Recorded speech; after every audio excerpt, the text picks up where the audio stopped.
Thinking about planning for IPO early is critical.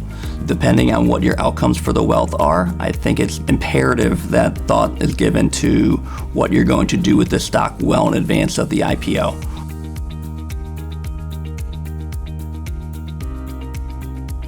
As a business owner approaches an IPO, it is important that he or she have a complete understanding of what the tax implications of owning the stock will be.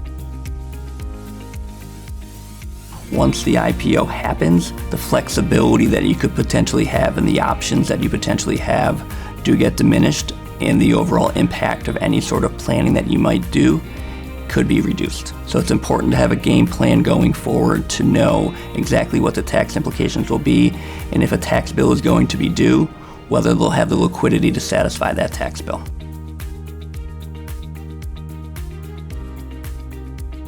A few key considerations for pre-IPO planning are having a good understanding of what the total balance sheet looks like, but then more specifically, how the actual stock that could potentially go public is owned, whether it's owned directly, whether it's non-qualified stock options, incentive stock options, restricted stock units, or restricted stock awards. The way that stock is potentially owned could have a very different outcome from an income tax perspective, as well as an overall financial planning perspective. Once the company goes public, that they may not be able to sell the stock immediately. There are often lockup periods, as well as some potential rules that may restrict if and when they can sell their stock. And then certainly there is potential to have a concentration in one particular stock.